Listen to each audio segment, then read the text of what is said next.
অক্ষয় তৃতীয়ার দিন আপনাদেরকে তো প্রদীপ জ্বালাতেই হবে 5টা প্রদীপ, কিন্তু আপনারা কি জানেন প্রদীপগুলো কি দিয়ে তৈরি করবেন, কি দিয়ে প্রদীপ জ্বালাবেন, প্রদীপগুলো কোথায় রাখবেন, আর 5টা প্রদীপের উপকারিতা কি? অবশ্যই কিন্তু আমি এই আপনাদের একটা ভিডিওর মাধ্যমে সব কিছু সমস্যার সমাধান করে দেবো। তার জন্য বন্ধুরা পুরো ভিডিওটা কিন্তু আপনারা মনোযোগ সহকারে শুনবেন, স্কিপ করবেন না, এড়িয়েও যাবেন না। তো চলুন, প্রথম পয়েন্ট হচ্ছে আপনাদের সবসময় মনে রাখতে হবে পয়লা বৈশাখ তো একটা শুভ দিন ছিল, কিন্তু অক্ষয় তৃতীয়াও কিন্তু খুব শুভ দিন, যেটা 30শে এপ্রিল পড়েছে। তো ওই দিন আপনারা প্রদীপ তো জ্বালাবেন, 5টা প্রদীপ আপনাদের জ্বালাতে হবে। তবে 5টা প্রদীপ কিন্তু আপনারা আগে থেকে তৈরি করে রাখবেন আটা অথবা বেসন দিয়ে। আটা আর বেসন দিয়ে যে আপনি প্রদীপটা তৈরি করবেন, গঙ্গা জল ব্যবহার করবেন, গঙ্গা জল দিয়ে ওগুলোকে মাখবেন, মেখে একটা মাঝারি সাইজের প্রদীপ তৈরি করে রাখবেন 5টা এবং রোদে শুকিয়ে দেবেন। তারপর সেই প্রদীপগুলো অক্ষয় তৃতীয়ার দিন সকালে চান সেরে, আর আপনাদের মনে রাখতে হবে চান করার পর কিন্তু আপনারা কি কি রঙের পোশাক পরবেন, সাদা, গোলাপি এবং হলুদ, এই 3টে রঙের পোশাক কিন্তু খুবই শুভ।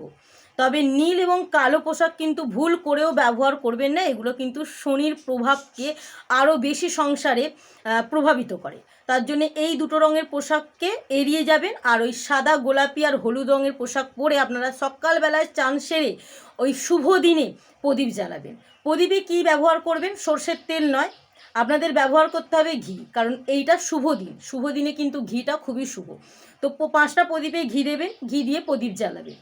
আর প্রদীপগুলোকে রাখতে হবে পান পাতায়, আপনারা আগে থেকে 5টা পান পাতা জোগাড় করে আনবেন, সেই 5টা পান পাতার ওপর 5টা প্রদীপকে জ্বালিয়ে রাখবেন। প্রথম প্রদীপটাতে আপনারা সিঁদুর ব্যবহার করবেন, গোলা সিঁদুর। আপনারা এই আঙুল দিয়ে সিঁদুরটা পান পাতার ওপর লাগাবেন। দ্বিতীয় পান পাতার ওপর আপনারা কি ব্যবহার করবেন? হলুদ আর কালো সর্ষে।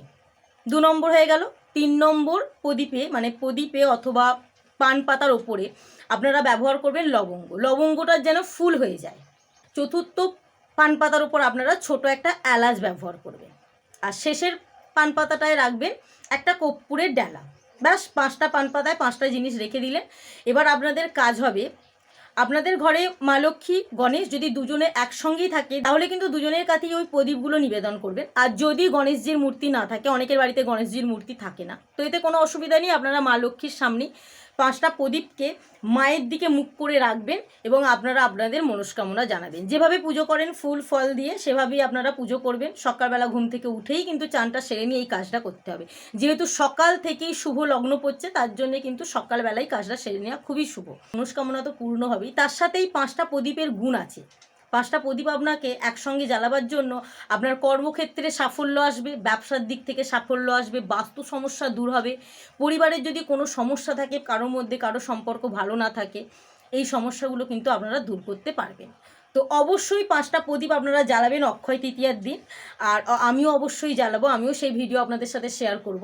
কেমন লাগলো ভিডিওটা অবশ্যই কমেন্টে জানাবেন, আর যদি ভালো লেগে থাকে অবশ্যই ভিডিওটি শেয়ার দিয়ে যাবেন।